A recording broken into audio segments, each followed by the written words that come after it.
Welcome back to Beyond the To-Do List, where we talk to the people behind the productivity. We talk not only about being more effective and efficient, but also doing work with meaning and purpose. I am joined once again by Jeff Goins. Jeff, welcome back to the show.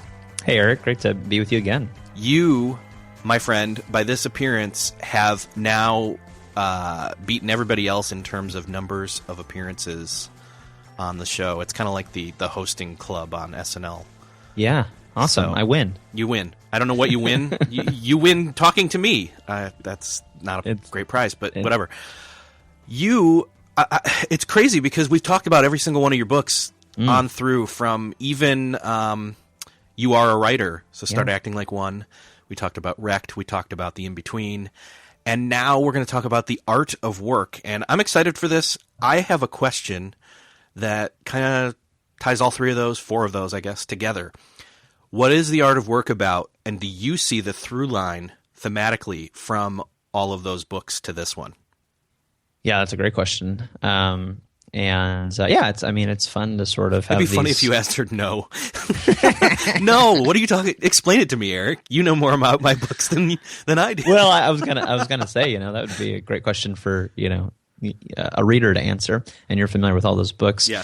The Art of Work is a book that is going to help you answer the question, what is my life about?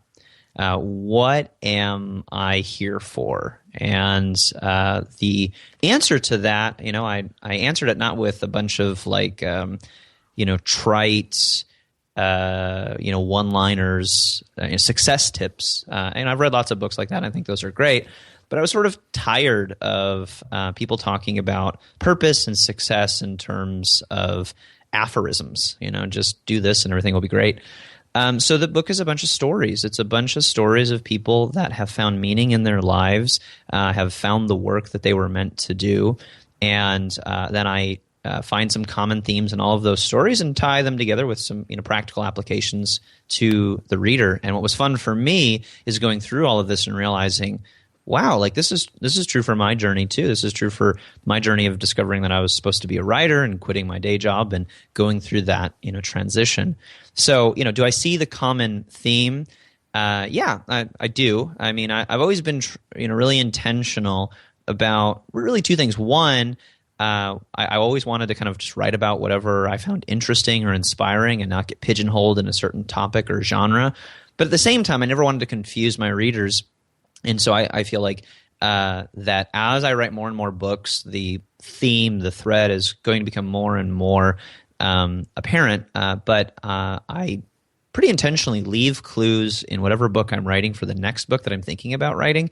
And so, you saw this with, You Are a Writer was all about becoming a writer. It tied in with, Wrecked, which is all about really understanding that your life isn't about you, and that connected with the in-between, all about, all of those in-between moments in life, where we're waiting for the next thing to happen. And then in that book, I talk about waiting for your calling, waiting to, discover your purpose. And I even tell my story in that. And that was, very much a setup for this book, which is a larger unpacking of that topic. Yeah. As I sat there listening, reading, I heard your voice. That's, I guess, how I am explaining it. I was reading it over your shoulder. You were, yes. To you. And then on the other side was the other Jeff, the good and the bad Jeff. Anyway, weird picture. Yeah, because we talked last time when we were talking about the in-between, we talked about calling. Yeah. And we talked about, the 10,000 hour rule and practicing in public and, people working towards one thing and getting so paralyzed and thinking, oh my gosh, I can't work on any one thing right now unless it's the right thing, because otherwise I'm wasting my time. And what a fallacy that is, Mm-hmm. Yeah, absolutely. And this book kind of builds on that topic or that idea, which is the basic premise of the book. And I talk about this in the author's note, where I basically admit that I tried to write a guru book. Like, I tried to write a book that made me look awesome and said, hey, if you do these things, you can be awesome too. And when I finished it, I was like, I don't like this book. Like, this isn't a book that I would read or believe. I want to hear how this applies to all kinds of situations and circumstances and, everyday ordinary people, because that's how I often feel most of the time. I don't feel awesome. I don't feel like, I could do the things that I, see well packaged, put together people doing. And so, in the book, I say this was a process that surprised me, writing the book and also finding my calling. It was something that's kind of snuck up on me, like, the girl next door and all those, cheesy 80s romantic comedies. It's been there all along, but it takes a certain process of becoming aware of, like, this is what I'm supposed to do. And what's interesting, all the stories in The Art of Work illustrate that, where somebody thought they were going to do one thing and ended up doing something else, or the thing that they wanted to do, there was no direct path to it. It was this kind of, windy road of all of these things that looked like accidents and obstacles. And yet when they finally got to this point of epiphany where they realized this is what I'm supposed to be doing with my life, they look back on it and realize, wow, all of that was preparation for what was to come.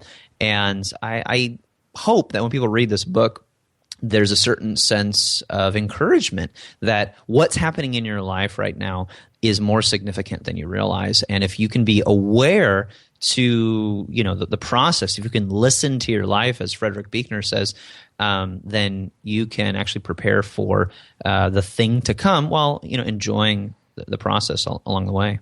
Yeah. So here's I'll give you my answer to the thematic through line from the books. Because as you were saying it was popping up in my head like, well, yeah, that's this and this is this.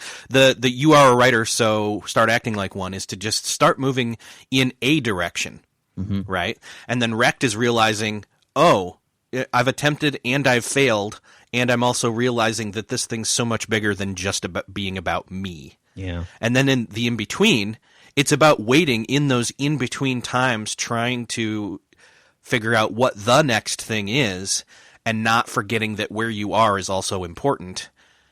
And I kind of carry all that weight and meaning when I look to the cover of the book, this book, Art of Work, and I see the dented paper airplane. Yeah. and let's talk about that. Like, what's the significance of that dented paper airplane? I mean, am I figuring out the mystery, or what's it signify? Well, like all, good art, and I don't know, a picture of a book cover is qualifies, but I like it. You don't want to over explain it, but I'll kind of tell you about the evolution of the book cover. I tweeted about this at one point, so I'm sure you've indexed that and printed that out and saved that to review. But I tweeted this at one point, just the evolution of that cover. It started out as this cartoon airplane, this something that somebody made with Photoshop or InDesign, and this perfectly computer generated yellow paper airplane. And I like the idea of a paper airplane, this thing that you kind of work on. It's it requires some muscle, and it requires a little bit of creativity, and it's not necessarily a perfect process, but if you do it decently well, the thing is going to fly. But what I didn't like about it is this book is all about unexpected things happening to people, and then them realizing that nobody gets a free pass. Most of us don't feel like we've had the best opportunities in life, and I think everybody at some point has some luck, good, but I think at some point everybody also has some bad luck, and I think most of us feel like like we're trying to make sense of our lives, and what we have to work with isn't that much. We don't have the best opportunities, we don't have the best talents, best education, whatever. And I think most people feel that way. And so, what if discovering your purpose wasn't about, creating some perfectly computer generated, perfectly symmetrical airplane? What if it was really about, this thing that you made with, out of a torn piece of, notebook paper from your, high school notebook or something, and you tried to fly and it ran into a wall, or, the teacher stepped on it or something, and it's just sitting there and it still works. But it's waiting for you to pick it up and, toss it again. And I think, that's sort of the idea of the book, that you've been dealt a bad hand at some point, or you're just not sure, what to, like how to make sense of things. and yet your life is sitting before you, waiting for you to do something with it. So that's, I think, one of the things you can read into the airplane lying there on the ground with the nose of it dented. Yeah, and that even speaks to the audience for the book, which honestly, you and I have both been involved with marketing people and even do marketing ourselves, I guess. Sure, really. yeah. And there's that whole thing where people say, okay, now who's the audience for this? And there's that cop-out answer of, it's for everyone. Everyone right. in the world can benefit from this. And the thing is that's probably not false in this instance, but there are some specific audiences that I think will really grab on to this. And there's for example, there's the standard entrepreneur or business owner type people. What are some of those other audiences? Yeah, I mean, every author wants to say this is for everybody because I want everybody to buy their book. But as you know, Eric, that's actually really bad marketing. Yeah. Because if I say it's for everybody, then it ends up being for nobody. And as a reader, I don't want to read something that's for everybody. I want to read something that's just for me, right? Because the average person buys one book a year and maybe reads it. And so when you're telling somebody, this is my book, I spent all this time, writing, I obviously want everybody to read it, but that's a big ask of most people. I think, there's probably some demographics that, this book appeals to, people that are, at the beginning or middle of their careers, kind of considering, like I was a few years ago. I had a great job working for a nonprofit. I enjoyed what I was doing, but I felt like I was missing out. And so, if that sort of resonates with you on any sort of level, this is a book that I think is going to help identify what the thing you're missing out on is, and provides a practical process, with lots of anecdotes, lots of other stories that you can relate to for you to kind of figure that out. I've also heard from a lot of early readers that this is a great book for boomers, people in their 50s and 60s who are, in fact, I have a couple of stories in the book of people that are, kind of in, that second half of their life, thinking more in terms of significance and legacy. Mm-hmm. And we touch on that. And then, you touched on, I would think, probably the third audience, so you've got kind of people that are thinking about career change, you have people that are thinking about significance, and then you have people that are really thinking about, entrepreneurially, how do I go out and do the thing that I want to do and succeed at it? And I talk about some stories, in the book about people like Walt Disney, Steve Jobs, people who had incredible success, and yet it was full of failure. It was full of this thing that we think in some ways is sort of a sign that you're doing the wrong thing. And the reality is, in all these stories that I tell in the book, failure was a necessary ingredient to lead to success. Yeah, lots of people getting fired. Yeah, fired. It's like I was talking to a friend about this, and I said, hey, how are you enjoying the book? Where are you at in the process? He's like, well, like I'm in chapter 2 or 3, basically getting through all of these different bouts of cancer. And I was like, oh, yeah, that's true. The introduction talks about cancer. The first chapter talks about a bunch of people getting cancer.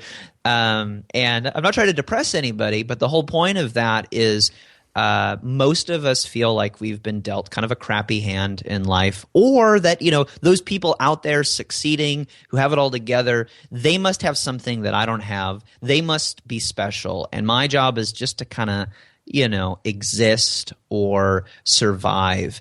And I think the reality is, if you feel like, you haven't got the luckiest breaks, you haven't got the best opportunities in life, that doesn't disqualify you from a life of significance. If all the stories in The Art of Work are true, and I promise you they are, it doesn't disqualify you from it. In fact, it's a prerequisite. Things like failure, not really knowing, a feeling of being left out, these things are prerequisites to finding a life of significance. They don't disqualify you at all. If anything, they qualify you. Yeah, and even that dented paper airplane makes me think of, and you've said this a couple times, playing a hand, that it's maybe not even just getting dealt a bad hand, which is part of life, but also maybe you had a good hand, but you yourself played it poorly, right. And you feel maybe guilt or frustration, or you're the one who threw the plane and then it dented the wall. I don't know if I can pick that plane back up again. Yeah, all kinds of shame, associated with attempting something and failing. And it's interesting, in the book there's this section where we talk about failure not as this like one thing that happened to you, like at a certain period of your life, but as a season, and you look at people like Benjamin Franklin, I mentioned Walt Disney, even Steve Jobs, even Mother Teresa, and they had this season of failure. For some of them, it lasted 10 years of like trying something and it just not working, and just sort of like trying to figure things out. And so, like if that's the norm, if 10 years of failure is the norm, then if you've been trying to figure things out for the past 3, 4, 5 years and just feel like nothing's working, well, you're ahead of the curve, at least, Walt Disney and Mother Teresa, and, that's not bad company to be in. My daughter just turned 10, and actually that makes me think of parents themselves have kind of an attachment maybe to this as well, where they've not just the people that are, boomers and career change or life focus change, but also, parents. And actually this ties into your wife a little bit, doesn't it? In terms of now that, you became a writer, and then there was, let's see, how long has it been now? Year and a half, 2 years since she was able to quit her day job, which was a goal for you guys, and has been, full-time stay-at-home mom somewhat. Yeah. Is that, am I right? I mean, I think right. Most of that's son, correct. Aiden is 2.5, and Ashley's been home with him ever since. Yeah. So, but he's not going to be 2.5 forever. So, yeah.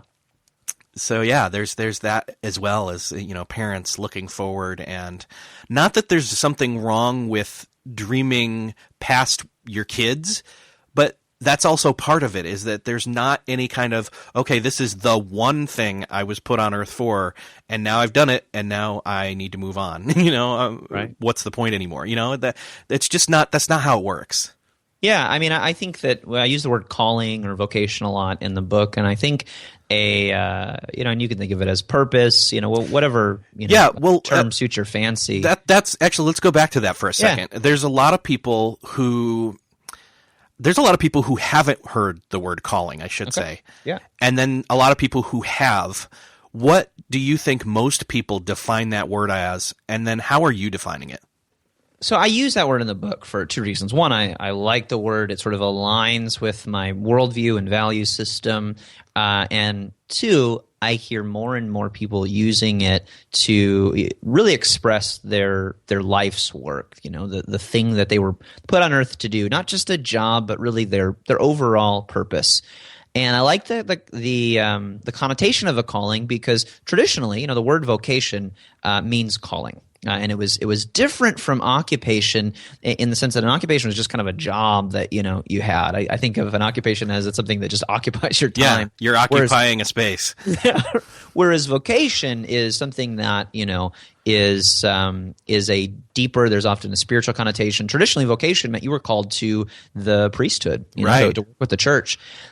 In the book, I argue that everybody has a calling, not just to go work at a church, but to discover the reason that you were born, and to find work that aligns with that purpose and build a life around that work. And I think that a calling is not just something that you do; it's the person that you become. And so, a lot of people, spend a great deal of time and energy talking about, well, where does the calling come from? And, is that from God? Is that from yourself? Is that from the universe?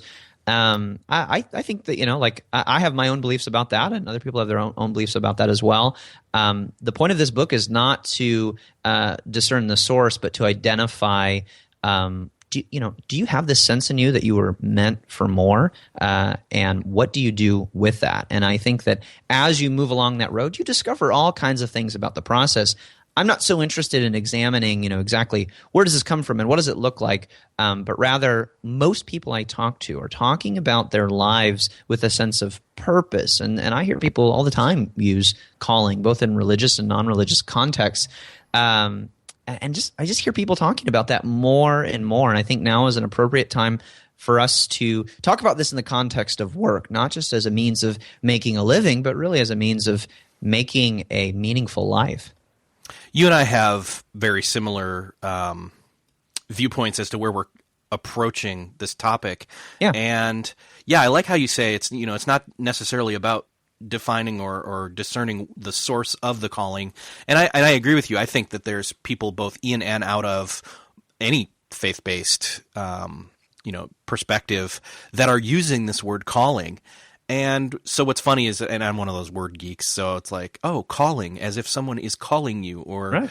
not, maybe even not someone or something, but you definitely feel the pull. Yeah.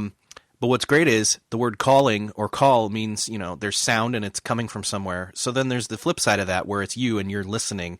Yeah. And you talk about listening to your life to find your calling. How do we do that?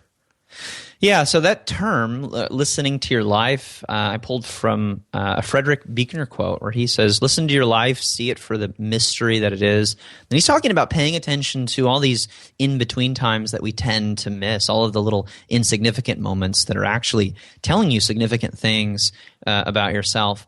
One of the things that I hear all the time when people are asking about, what's my passion or how do I go live my dream, often, I've said this myself, maybe you said the same, Eric, how do you know what your dream is? How do you know what you're passionate about, or which passion do you pick? And I think the idea of listening to your life is a very practical process of before you rush off to go do something that you want to do. This is incidentally why I like the word calling as opposed to passion or purpose or any of those words, which can be very self-focused. And the book is really about how do you live a life of significance that isn't just about you. That's very fulfilling personally, but is a means of contributing good to the world. And listening to your life, I think, is the first step in the process. Another author by the name of Parker Palmer, says it like this. He has a great book, about this as well, called "Let Your Life Speak." And in that book, he says, before I can tell my life what I want to do with it, I need to listen to what it wants to do with me. And so practically what that means is look back at the past 5, 10, 15, 20 years of, life, whatever, you have to work with, and ask yourself, what are some common themes? And what is that telling me about my future? I don't think that your past dictates your future, but it informs it. And so in my case, I was an artist when I was a kid, drawing cartoons of Garfield. I started playing guitar when I was a teenager, got into a bunch of different bands, ended up touring after college with a group for a year. And I always loved writing. I won the 6th grade spelling bee. I loved writing songs as a musician. When I was traveling with the band, I would write these weekly blog posts, and I got really into blogging. And then, during my 20s, I worked for a nonprofit as a marketing director, spending most of my time with the messaging, the copywriting side of things. And so I look back at that and I go, okay, I've never been good at math.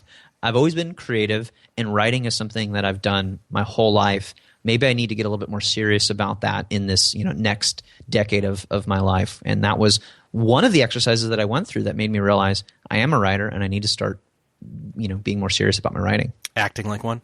You can say it. You can say it. That's it. Winky face. Yes. Emoticon.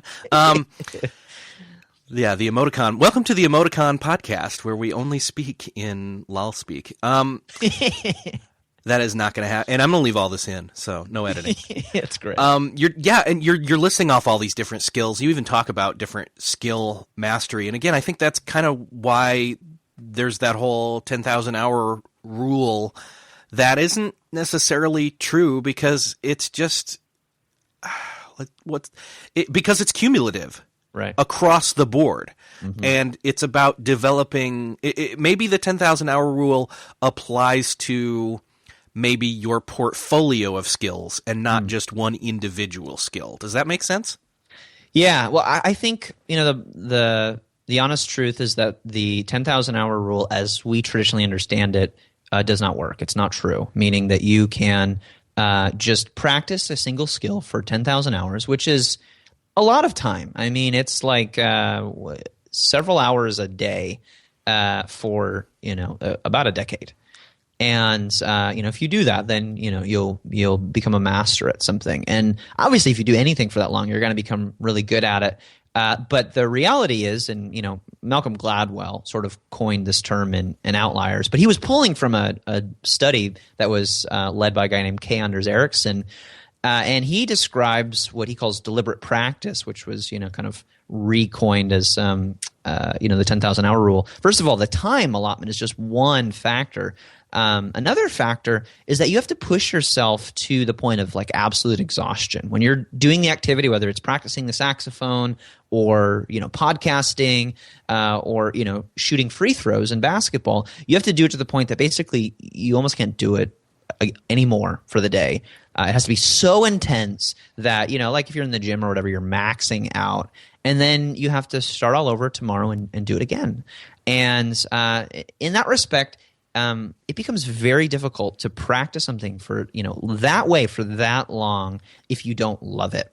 And so I think that practice is not just a means to get good at something, it's also a means of discovering what you want to do. In other words, it's possible to practice the wrong thing, and through that process of doing it, gruelingly and, with all kinds of intensity, to the point you go, I don't want to do this. And, a lot of people have this fear that if I took a passion or a hobby and turned it into a job, I might hate it. And I think that's true for a hobby. I don't think that's true for a calling. And in other words, writing is one of the things that's an important piece of my portfolio. And I like that you're describing it as as more than one thing, which I definitely think is true. But I learned this about music when I was touring with a band. I was practicing. I had thousands of hours of practice, and I got really, really good. I got much better than I ever thought I would be just by some days we'd play 5 shows in a day when I was traveling with the band. And by the end of that year, I didn't hate it, but I didn't love it anymore. And I was like, I don't think I want to do this for a living. Now, contrast that with writing, which I've been doing professionally, kind of on the side and then full-time for about 3 years. And I've done it on the side for, 20 years before that. Every time I do it, and I do it more and more and do it with a lot of intensity, I just feel more and more energized. I love the challenge. I love learning. I love growing. It's one of those things that I want to keep doing more and more. And I'm not worried about exhausting myself on it because it's good. It's something that I love doing. And I think practice is very instructive in how it helps us figure out what is the thing that I'm actually supposed to be doing? What is the thing that I can do to the point of utter exhaustion and then get up tomorrow and do it again and the next day and so on? Well, and you're in your 30s, right? Right. Mm-hmm. So, and you've, as speaking devil's advocate from the audience, how lucky you are to have stumbled upon, and it's not been some easy process, but stumbled upon, the thing that you're meant to do for the rest of your life, and now you can be happy and satisfied and all that. But I'm not there, and I'm actually 20, 30 plus years older than you. What am I supposed to do, Yeah. Well, I don't know that I found the thing that I'm supposed to do for the rest of my life. I do feel like I've, hit a point of resonance after my own 10 years of trying to figure it out. But I think one of the things that I talk about in the book, each chapter sort of introduces a different story, a different concept, and then very subtly debunks, I think, a common myth. And one of the common myths about discovering your purpose or calling is that it's one thing. We've already talked about that. It's not one thing. It's really a collection of a few things. I talk about the portfolio life, really ordering your life as several different skills that you combine in an interesting and unique way where your offering to the world is unique to your own personality and your skill set, as opposed to I just want to be the world's best writer or whatever. It's really it's a combination of a bunch of different skills. But the other thing that I think people believe about this is that like once you figure it out, you've arrived. And I think of it more like a path. Like if you're wandering around in a forest somewhere and you stumble upon a path, first of all, you're going to notice that, okay, this is a path that people have trod before. They've trodden before. They've walked on it. I don't typically use tread, trod, and trodden, so I'm not sure how to conjugate those, but we'll just let that slide. Maybe you can edit that out, Eric. Nope. Tread, anyway, trod, and trodden. Now I've said it twice. So you stumble upon a path. You go, okay, lots of people have walked this before because there's dirt here. There's not shrubbery or whatever.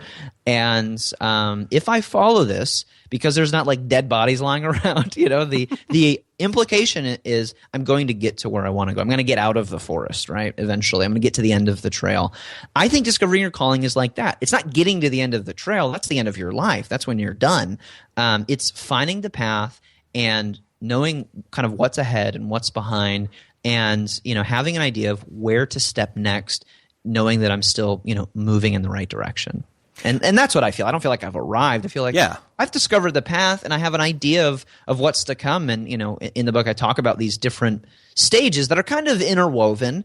But, you know, it really begins with awareness, with listening to your life, and then ultimately leads to legacy. What am I going to leave behind? Hopefully, you know, the work that you've done has left an impact on others, and other people can, you know, find their path by following in your footsteps. Well, and I think that's the key there is a worn path means other people have walked here before. Right.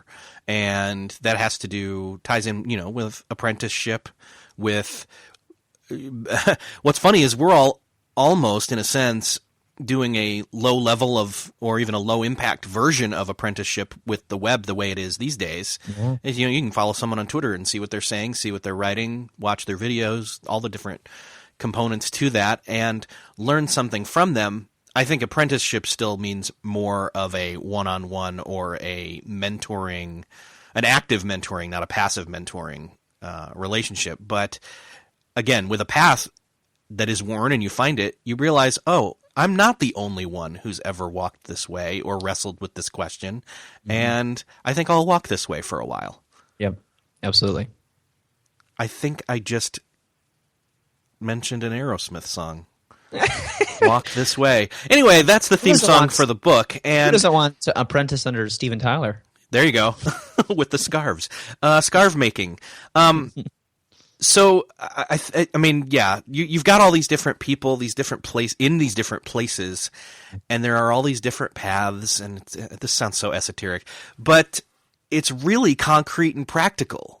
I mean, it's less, I know it's very theoretical, but when you go and you read the stories, that's where it becomes practical, because you see people walking these paths and learning as they walked them. And that's what's really meaningful to me, at least when I was reading it. Yeah, I mean, this was a fun book to write because I was learning so much as I was writing it, because so much of it was other people's stories. And honestly, I just started interviewing people, you know, friends of friends of friends, and asking around and connecting with people on the web. You know, which was a great place to find new and interesting people who had, you know, different stories. I found one woman, Ginny Pong, who lives in Singapore and runs this great doula business, you know, birth coach business in Singapore. And she had this TEDx video that I stumbled upon and reached out to her, and she just had this very interesting story.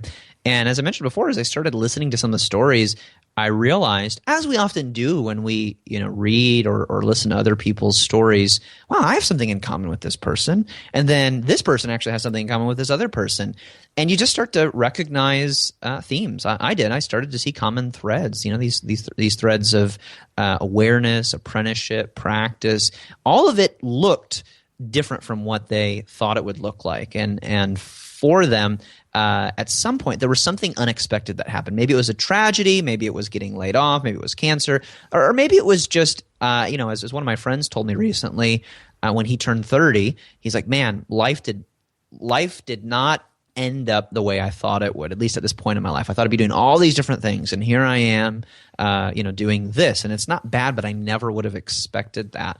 And I think that's what a calling is about. That's why I like this idea that you are being pulled towards something, you know, in some way externally. You know, you feel compelled by a need or a prompting that the world needs this and I ought to be doing it. Frederick Buechner says that your vocation is where the world's deep need and your deep joy meet. And I think that's, you know, that's kind of what we learn following all these other stories in the book. Let's talk a little bit about the calling that you had to give this book away for free. Yeah. Well, I like doing different things every time I launch a book. I think, you know, if you keep doing things the same way every time, people go, oh, great, he's got another book. And I love writing books and launching them as much as I've done marketing in the past, launching them for me is kind of a discipline. Like I just kind of want to move on to write the next book. But I realized that getting somebody to read a book when there's so many books out there, and with indie publishing and ebook publishing, it's becoming easier and easier for anybody who has something to say it, which I love. But the challenge for that is when you're one of those people who has something to say, there's a lot more competition. There's a lot of noise online, and I'm contributing to that noise, and so I want to make sure that what I'm saying is, first of all, worthwhile, and second, I want to do everything that I can to get the book into people's hands, because once people read a book and they like it, usually they talk about it. So you have to write a good book, obviously, and I hope I've done that. And then you have to remove as many barriers and restrictions as you can to get the book into people's hands. So I decided, and I talked with the publisher about this, and we figured out a way to make it work where in between now and the launch of the book, which is March 24th, we wanted to give the book away to anybody who is willing to pay shipping and handling anywhere in the world. If they're willing to pay for the shipping and handling, which is just a flat price of $6.99, we'll ship you a free paperback book. And thousands of people have already said yes to that, and it's really exciting. And my goal is that by the time the book launches, instead of saying, "Hey, everybody, go buy my book," we've got 10,000 people saying this is a great book. Everybody should go read it. For me, the goal is to just get as many books into people's hands, because I think life change will happen, and then if people's lives are changed, they'll certainly talk about it. And I won't have to worry about how many books we sell. And I learned that from watching Seth Godin years ago launch his self-published version of Purple Cow, where he gave away 10,000 copies. And then a publisher said, "Hey, we want to publish this book," and then ended up selling 250,000 copies. And so I think that it sounds really generous, and I hope it is. But I think generosity works. I think it's a great way to get people's attention, and and I think it's for people that might not be able to financially afford a $20 book or whatever. I hope it lowers the barrier for them to get this book that will change their lives. I hope. Yeah. Well, and it's not even that you're just giving the book away to people who pay the shipping right now. They also instantaneously get is it a digital copy? They get that right away. Yep. And they get that. And they get a bunch of bonuses. It's like what, $250 in bonuses on top of that. $1 million worth of bonuses. Okay, now it's not generous because you're lying. No, you know what I did? You meant cumulatively across the board, everybody together. Yes. Yeah. Okay. Yeah. No, you get the digital book, so you can start reading it before it comes out, which I think is kind of exciting. That's it's hard to get an advanced copy of a book, and we've worked that out for you. So if you pre-order the book now, you can start reading it today. The digital copy, and then there's an online video course that I just released. That's a 4-part video course talking about some of the themes in the book. The mindset shifts that people had to go through before they could find their calling. It wasn't just a matter of, oh, this stuff happened to me and then I did this. It was really a matter of they had to change their mind about the way they looked at life in order for them to find meaningful work. And that's free with the book as well. This is I really wrote this book, Eric, because people were asking me about this process for the past several years, and I didn't feel ready to really describe the whole process because I'm early in it. But when I went out and did all of this research and all of these interviews, I felt like I got a picture of something that was that not everybody was talking about, and I thought it would be instructive and helpful to people. Certainly helpful to me. And I thought this was the time to talk about this, and I think it can help a lot of people. So we're just trying to get the material into as many people's hands. And I am not a writer who has to make money just off of selling books. I have other streams of income, and so I'm afforded a little bit of flexibility to be a little bit more generous with this in hopes of getting this idea of what a calling actually looks like to spread. Well, and there's that old It's not old. I shouldn't have said that. Michael Hyatt says it's. I'm not calling him old. Stop it. Michael Hyatt says, what you wish you could do for one, what you wish you could do for many, and in this way, you've enabled yourself to do for many, and that's great. So I'm really looking forward to the feedback. I know, and I would give you tons of great feedback about it, but I'm recording, so. Anyway, in the show notes, if people want to go now and grab the book, you can go to beyondthetodolist.com/art-of-work. And I will put that link as well as everything else that we talked about, linking it up in the show notes for this episode, including your podcast, the Portfolio Life, I think is what it's actually called. Yes. And among other things, the links to our previous conversations, which... Now go back and listen to those and listen for the clues to the through line. What I call is the Easter eggs? What are yes, called? Easter eggs. Yeah. So, and Jeff, thanks for coming back on the show. It's been fun. Always a pleasure, Eric. Thanks so much. Thanks for what you're doing. I love Beyond the To-Do List, and really appreciate you and all the work that you're doing, and how you're sharing your calling with the world in a way that is adding a ton of value to people's lives, including mine. Thank you. I hope you enjoyed listening in on my conversation with Jeff. If you're interested in getting that free book from him, head over to beyondthetodolist.com/88 for the show notes of this episode. You'll find the link there. You can click right through and get that for free. For the cost of shipping, get the digital copy immediately, as well as the over $250 in bonuses for free, as well as I'll put the links to Jeff's previous conversations with myself there as well. Thanks again for listening, and I will see you next time.